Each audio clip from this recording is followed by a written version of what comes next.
welcome to my channel. My name's Faye and I am TheChronicCrafter. Like most crafters out there, I have a serious problem, and that is my paper storage and paper scraps. I've let it build up over the last few months and now I'm really struggling to find what I need.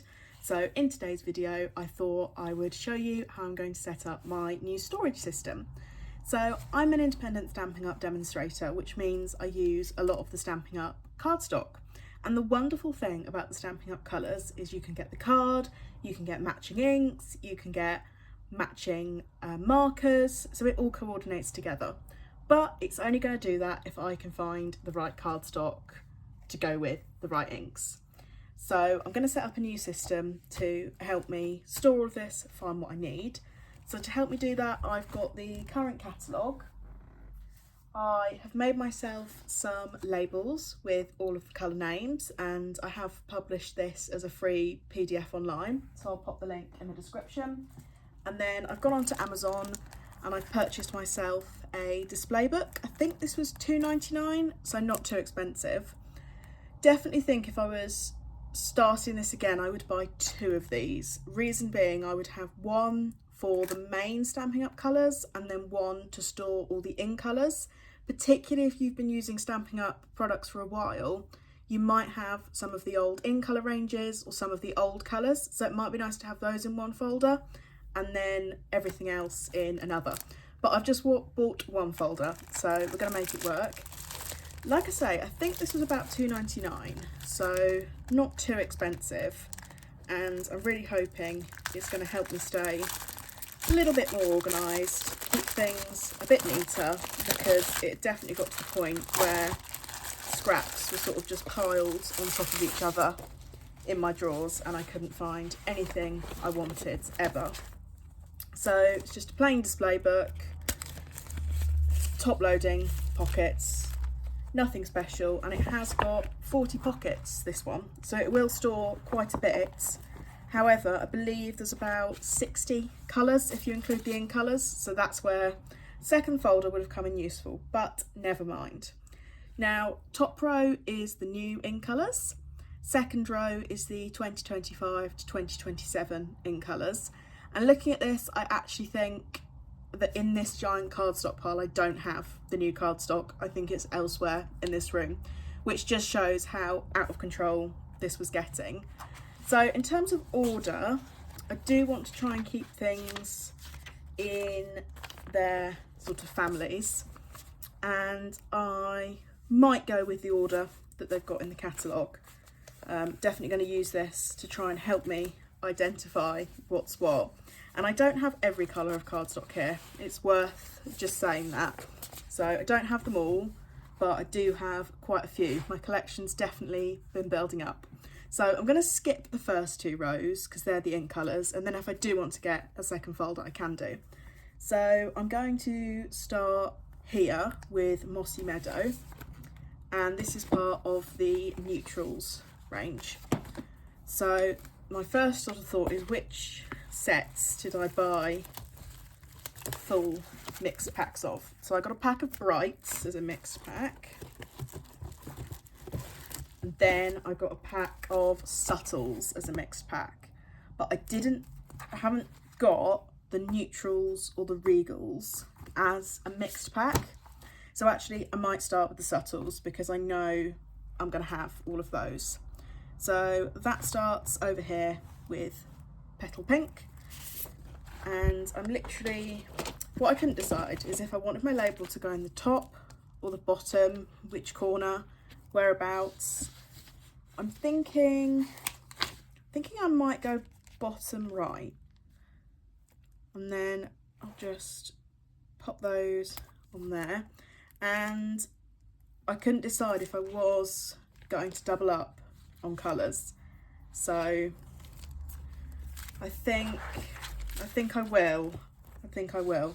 It'll make it a very, very full folder, but hopefully I can fit quite a bit in here. And I think the biggest challenge to start with of this is going to be identifying all of the different colours in their packs and that's where the catalogue is going to come in handy to help me work out what's what.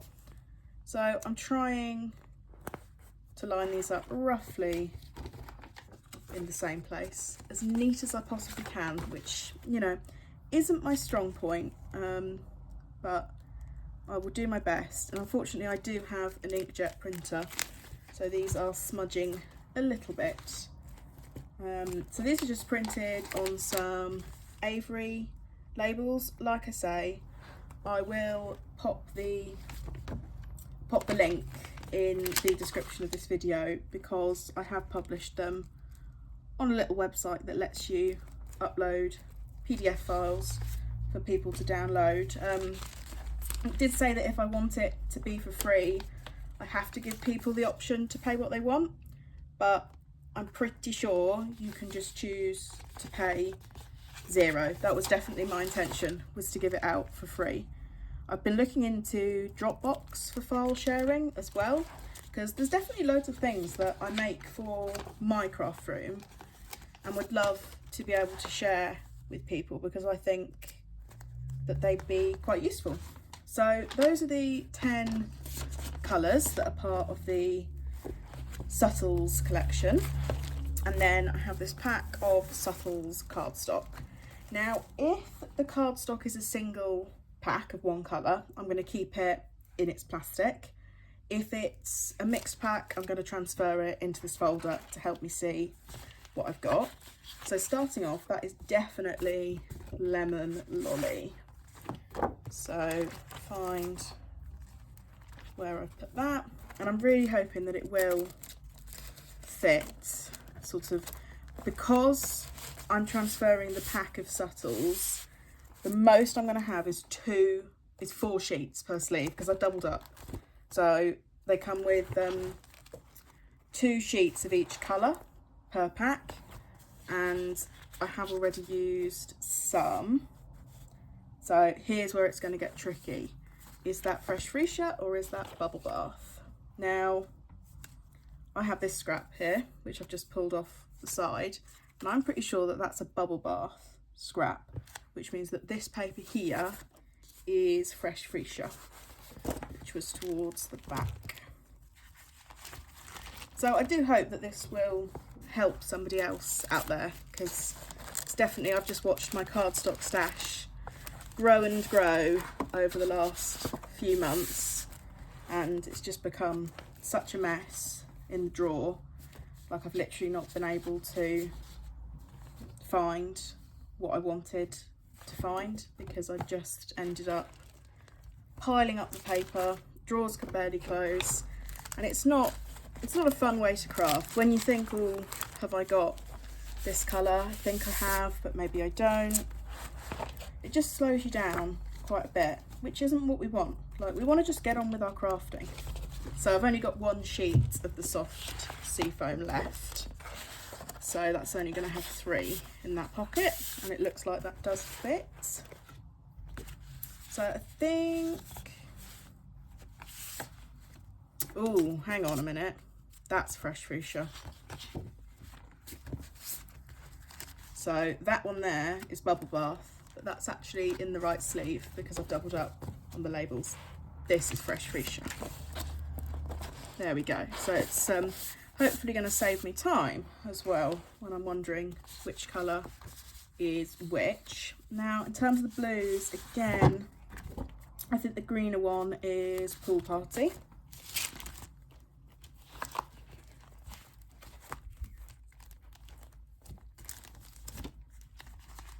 There we go. I absolutely love the Pool Party colour. It really is one of my favourites. I think it's a really nice one. You can use it as a background and add some brighter colours on there, and it looks really, really nice. So this is Balmy Blue, I believe. Yeah. The other thing that this is going to be really useful for is where I put the full sheets in the folder. If I do have scraps, it should hopefully make it easier to match those up, because I'll already have an example of the colour stored away. This is Highland Heather, which really is one of my favourite colours out of all of the ranges. Just bought myself the ink pads. Bought ink pad, and I bought some stamping blends to go with, as well as a full pack of the Highland Heather cardstock, but I'll leave that in its own pack. This is Calypso Coral. I don't think I've ever used this colour for anything. So again, getting it out the packet is giving me the chance to have a look at it. I'm actually thinking that's a really nice colour. And I think that would have been one that might have ended up being left till the end if it was in the pack. And then this is Lost Lagoon, which very, very nice. I do like that. So again, looks like I've used one sheet of that. So there we go. That is our subtles. So I will now do the brights. So it looks like I started off trying to be organised here, and I've put my scraps into the sleeve. So we'll start off with the stickers for this, and that is going to be these ones here, starting with Poppy Parade and ending with Berry Burst. And again, I'm going to double up the sleeves because that seems to have worked fine. So that means where it is a book of 40 sleeves, I'm going to have 80. So maybe it will be all right in one book. I think it's probably going to depend on how much cardstock you have. Like I say, I'm not going to be putting, if I bought a whole pack of one sheet, one colour, I'm not going to be putting it in this folder. This folder is just going to be for my scraps, or where I bought the mixed packs and have one or two sheets sort of on their own. If they're a whole colour, I am going to keep them in their original packets, at least until most of the sheets have gone.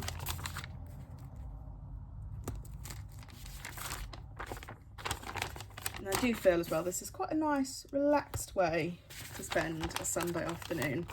Feels quite chill. I spent this morning taking it really easy because I'm absolutely knackered again, as ever. If you've seen some of my content before, you'll know that's pretty much my default setting nowadays, unfortunately. But I did edit one of my other YouTube videos, so that felt very nice, finally, for the first time in a month, to get one out. So what have we got in here? So that is Lemon Lime Twist. I think Brights definitely contains most of my favourite colours. See, I try not to have favourites, but you're probably thinking as we're going through this that I've said so many times now, that's my favourite colour, I love that one, I really like that one. So I try not to have favourites, and then I think I end up liking most of them, to be fair. That's a part sheet, so I'm just going to pop that to the side. This is Pumpkin Pie. As the name suggests, this one is absolutely fantastic for Halloween cards or Halloween themed paper crafts. Doesn't even just have to be cards for this one. You could make some really nice decorations for around the house. This is Flirty Flamingo. This one really reminds me of summer. Really makes me feel summery, this one, because it's a little bit brighter than you can see where it is with this next to the subtles at the moment. This is Granny Apple Green, and I go through a lot of this colour, an awful lot. Again, I think I might have a pack of it somewhere. I've definitely got some of the 12 by 12 paper somewhere, definitely.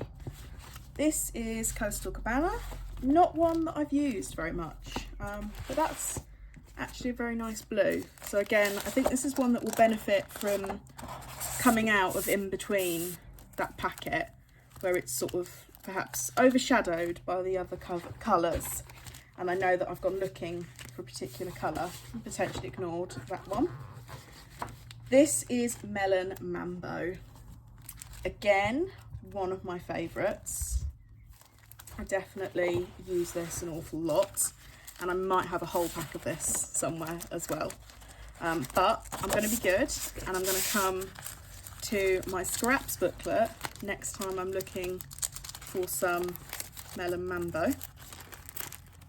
So like I say, it's a cheap folder, so those corners are a bit misbehaving. So there's my first scrap, and then straight away I've got some more scraps there. So I'll just pop those in whilst I see them. This is Azure Afternoon, beautiful bright blue. I used the first sheet of this to make a card for a Ukrainian lady, a birthday card. So it definitely felt like a really nice Ukrainian style blue. This is Berry Burst.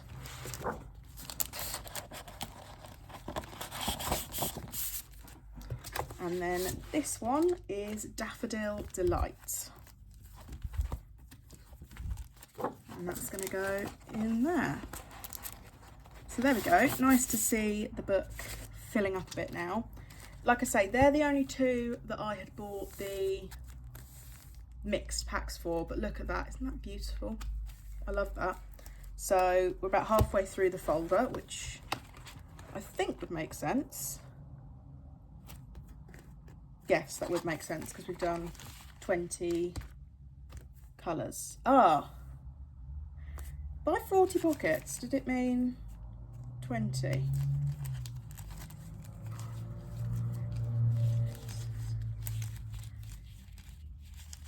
I'm wondering, no, don't know, maybe we're not halfway through.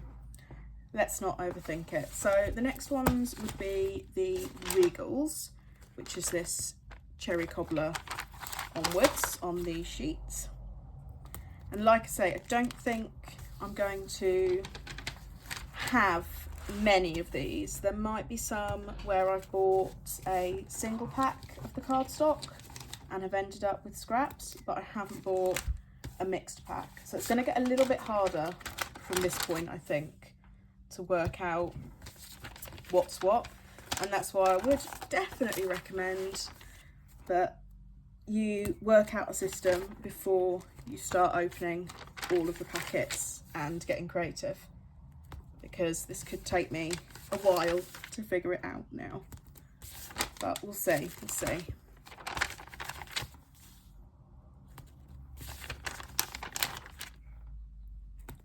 So I'm also going to go ahead and put in the labels for the neutrals after this as well.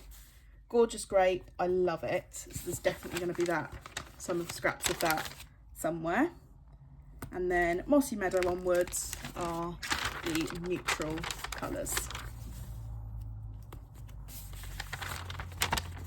So I have a whole pack of these sheets. I get them on Amazon from Labels For You, and they match up to the Avery labels in terms of size, and I got a huge pack of them, and I print loads of labels at home onto these sheets. I think they're a really useful size. I make myself some little handmade by Faye, handmade by TheChronicCrafter stickers using this size, because you get 65 on a sheet, so it's pretty good. So if you do want to print your own handmade by labels, or print out these that I've done the file for, or make other ones for craft room organisation, they're a really useful size. You can do return address labels on them as well. They're quite good for that. So I'm going to leave the in colours for now, and we've just got to work out what cardstock is what. So this is Granny Apple Green, and it looks like there's quite a bit of that hanging around. And I want to say that's the two-tone Granny Apple Green. So definitely got some of that. This is Poppy Parade. So I've got a full pack of the Poppy Parade there. That's a part sheet, but I can also see, what have we got here? We've got a pack of the Old Olive there. Now, Old Olive, I think, is one of the ones that doesn't have a mixed pack. So I am going to take these 2 sheets and give it its own pocket. Got some more Poppy Parade there. So I think this is definitely going to take me a while to get through, and hopefully you get the idea by now of how I'm going to sort it out, how I'm going to make sure that I actually use my scraps before digging into a brand new sheet of A4 paper, because nobody wants to cut up something that they don't need to cut up, right? Like, you don't want to end up chopping into all of the A4 sheets that you have, and then when you want to make a card base, you don't have any A4 sheets available. So definitely want to try and use those scraps up first. But I do hope that you've enjoyed watching this video and seeing the system that I've created for my craft room. I'll let you know how I get on with it over on my Instagram and my TikTok, so I'll share an update in a few weeks of how I'm going, and hopefully if you're looking for some ideas of what to do in your craft room, then this will have given you a little bit of inspiration. So thank you very much for watching this video and joining me with my crafty sort out, which I'm sure is something we all need to do quite regularly, so I'm sure it's a familiar thing for you. And if you have enjoyed watching the video, I would really appreciate it if you could give the video a like and consider subscribing to my channel. You can find me elsewhere online at _ChronicCrafter, and like I say, I'll share an update in a few weeks of how I'm getting on. Thank you so much for watching. Bye!